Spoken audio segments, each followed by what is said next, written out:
तो अच्छा, हम सबसे पहले अब ये बात करते हैं कि हम कैसे ट्रेड कर सकते हैं फॉरेक्स। ये तो एक सिंपल सा क्वेश्चन है कि अगर इसके बगैर आपको पता ही नहीं होगा कि आप ट्रेड कैसे करेंगे तो फिर आपके लिए बड़ा मुश्किल है। तो उस केस के लिए आपको ये समझना पड़ेगा। तो मैं आपको ये बताता हूँ, ये जो फॉरेक्स है ना, इसका इसका मतलब आप इसमें ट्रेडिंग ऐसे कर सकते हैं कि that you can trade one currency into another in pairs. इसकी एक एग्जांपल मैं आपको आगे चल के ये मैं एग्जांपल देता हूँ कि आप कैसे कर सकते हैं। एग्जांपल ये है कि लेट से आज आपके पास 1 रुपी है, आप उसको डॉलर में कन्वर्ट कर सकते हैं। You can not convert 1 rupee into a dollar, because एक डॉलर की वैल्यू ही पाक रुपी में, पाकिस्तान में हम बात कर लेते हैं पाकिस्तान की, तो पाकिस्तान में एक डॉलर की वैल्यू 161 रुपीज है। इसी तरह एक $100 की वैल्यू 16,100 रुपीज है। तो आप ये नहीं कर सकते कि आप लेट से 50 रुपए का $1 खरीद लें, वो नहीं हो सकता, पॉसिबल नहीं है। क्योंकि देखिए, यही जो मार्केट है ना, ये मार्केट ये चीज़ों आइडेंटिफाई करती है एक्सचेंज रेट कोई दुनिया के। इस मार्केट से एक बेनिफिट ये जरूर है आपको कि आप आज के दिन में आपने किसी भी मुल्क की करेंसी को बाय करना है, आप वो करेंसी बाय कर सकते हैं। बट ये नहीं, आप ये नहीं कर सकते कि उस करेंसी को फिजिकली होल्ड नहीं कर सकते। इस मार्केट की ये एक है कि आपने आज $1 लिया, लेट से आपने आज $100 बाय किए पाक रुपी को कन्वर्ट करके, तो आप उस $100 को फिजिकली अपने पास रिटेन नहीं कर रहे।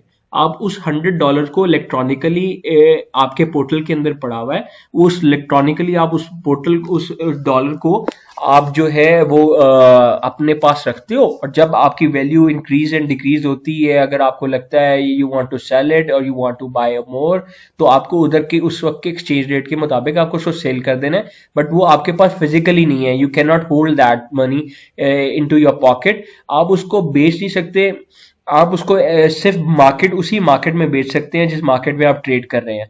आप इसको लेके अगर आप ट्रिप पे जा रहे हैं या कहीं और जा रहे हैं या उसी कंट्री में जा रहे हैं जिस कंट्री की आपने फॉरेक्स खरीदा बाय किया है, तो आप उस कंट्री में जाकर उसको स्पेंड नहीं कर सकते, because you can't hold that.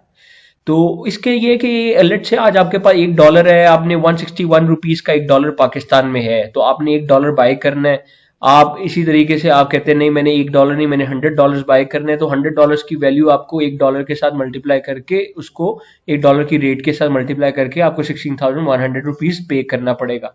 अच्छा, अब उसके ये केस है कि जी लेट से आप कहते हैं कि मैं $100 बाय कर लेता हूँ 161 पर डॉलर पे, तो आपको 16,100। अब आप वेट करते हैं कि मेरे पास ये से एक $100 मेरे अकाउंट में पड़ा हुआ है, मैं इसको वेट करता हूँ कि ये कैसे ऊपर नीचे इसका ट्रेड होता है। अब आप ये करते हैं कि जी हम वेट करते हैं कि मार्केट सेंटिमेंट्स किधर जाते हैं, डिमांड सप्लाई का इम्पैक्ट क्या आता है, करेंसी स्ट्रांग होती है, करेंसी वीक होती है। लेट से वो करेंसी वीक हो गई है, वो करेंसी वीक हो गई है, क्यों? क्योंकि दो तीन सेंटिमेंट्स हो सकते हैं, मतलब फैक्टर्स तो बहुत ज्यादा है, पर उसमें एक मेजर होता है कि जी जो उस कंट्री की इकोनॉमिक स्टेबिलिटी है वो वीक है, पॉलिटिकल इंस्टेबिलिटी है, मतलब कंट्री की जो ग्रोथ है वो बहुत वीक है, उनकी अपनी इकोनॉमिक ग्रोथ बहुत वीक है, तो उसकी वजह से उनकी डॉलर की प्राइस, उनकी करेंसी की प्राइस जो है ना वो डिक्रीज हो जाती है। तो इसी तरह वो उसका इम्पैक्ट आपकी फॉरेन एक्सचेंज मार्केट में भी आएगा।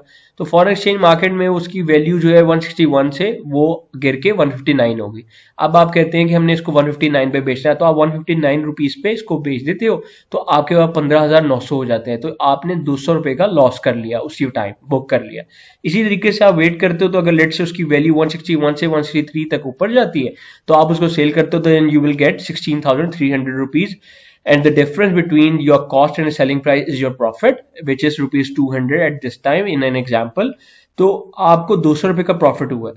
ये प्रॉफिट एक आपको ये लग रहा होगा कि बहुत थोड़ा सा है इसके केस में, पर ये कि इसमें एक लेवरेज का इम्पैक्ट बहुत ज्यादा है। लेवरेज का आगे मैं अभी आपको आगे जाके कॉन्सेप्ट दूंगा कि लेवरेज है क्या। लेवरेज का कॉन्सेप्ट बहुत ज्यादा है, उसकी वजह से आपको ये पता लगेगा कि ये इसमें मार्केट में किस तरह कमाया जा सकता है और किस तरह नहीं, पर आगे जाके वीडियोस में भी आपको इसका आइडिया हो जाएगा। तो ये मार्केट की ना, हम आपको ये बताना चाह रहे थे कि यूनिक कैरेक्टरिस्टिक्स बहुत ज्यादा है। ये मार्केट अपने आप को इसलिए यूनिक करती है कि इसकी कैरेक्टरिस्टिक्स दूसरी मार्केट से बहुत डिफरेंट है। बड़े बड़े इन्वेस्टर्स और लार्जेस्ट बैंक म्यूचुअल फंड्स इस मार्केट में इन्वेस्ट करते हैं अपने क्लाइंट्स के लिए, कस्टमर्स के लिए, फॉर प्रॉफिट टेकिंग। इसमें प्रॉफिट टेकिंग के मार्जिन बहुत है, बट अगर आप सेंसिबली जाके उसके मार्केट को स्टडी करते हैं, फीचर्स को देखते हैं, जो हम आपको अगले लेक्चर्स में बताएंगे, तो वो आपको आइडिया हो जाएगा। अच्छा, सबसे बड़ा इसका फीचर, कैरेक्टरिस्टिक फीचर्स यही है कि ये इसका ट्रेडिंग वॉल्यूम बहुत ज्यादा है। ये मैंने आपको आज से पहले डिस्कस किया है कि डेली $5 ट्रिलियन में कई मुल्कों की इकोनॉमी कवर हो सकती है। तो डेली ट्रेडिंग हो रही है इस मार्केट में, इसका मतलब इसका वॉल्यूम बहुत ह्यूज है, बहुत ह्यूज है कि मतलब हमें बहुत ज्यादा इस मार्केट के अंदर पोटेंशियल है लॉस का एंड प्रॉफिट का इकट्ठे। तो जारी बात है, जो एक बंदा, हमेशा एक मार्केट का रूल है कि एक प्रॉफिट करता है तो दूसरा लॉस करता है। You can not make profit on other stake. आप जब तक अदर का मतलब दूसरे का लॉस नहीं होगा, you can not make profit. It's geographical depression, second dispersion.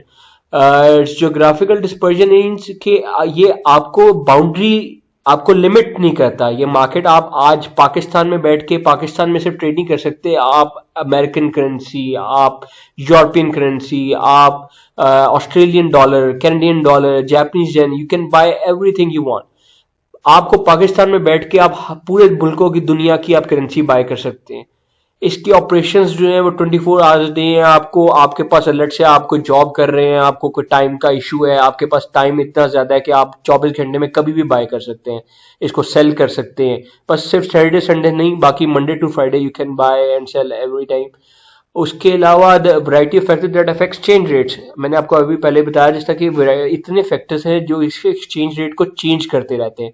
मतलब एक्सचेंज रेट की फैक्टर्स हैं कि इकोनॉमिक इंस्टेबिलिटी है होता है जिस मुल्क में, उसका फैक्टर है। डिमांड सप्लाई का फैक्टर इस मार्केट में बहुत ज्यादा है कि इतनी डिमांड आ गई है तो उसका एक्सचेंज रेट कम हो जाएगा, ज्यादा हो जाएगा, से वो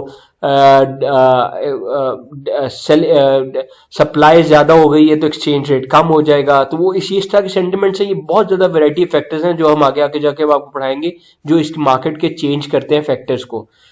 secondly, thirdly, fifth, the last one is कि आपको इस मार्केट में लिवरेज मिलता है। लिवरेज का जिक्र मैंने आपको पहले किया है कि लिवरेज में आपको प्रॉफिट एंड लॉस मार्जिन जो है ना आपको इंक्रीज करने में बड़ा फायदा होता है। लिवरेज का ये है कि मैं आपको एक सादा एग्जांपल देता हूं कि लेट से आपने $100 बाय करना है and you have $10 in your pocket. You can't buy $100 with $10। तो आपको ये मार्केट करेक्टरिस्टिक्स ये है कि आपको लिवरेज देती है कि आप $100 की चीज को $10 में बाय कर सकते हैं।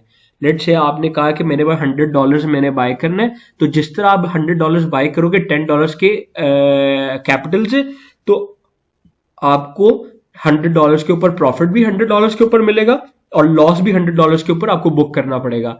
तो ये दोनों चीजों में अप एंड डाउन हो सकता है कि आपको प्रॉफिट हो तो वो बहुत ज्यादा होगा, लॉस होगा तो वो भी उस तरह ही होगा। पर लॉस की एक ब्रैकेट ये है कि अप टू $10 जितनी आपकी अमाउंट है उतना लॉस आपका बेयर कर सकते हो। जिस तरह आपका लॉस कवर होगा $10 को, वो ऑटोमेटिकली सेल करके आपको बुक कर देगा उस प्राइस को। तो इस मार्केट में बहुत पोटेंशियल है कि आप थोड़े से कैपिटल से बहुत ज्यादा कुछ कमा सकते हो और लॉस भी कर सकते हो। तो आगे जाके हम इंशाल्लाह ताला देखते हैं इसको कि हम कैसे हम आपको डिफरेंट लेक्चर्स में गाइड करते जाएंगे। Thank you so much, Ji. That's all from my side. Anything else you want to know, do let me know. You can comment, and you can comment in the inbox. Thank you, Ji. Thank you so much.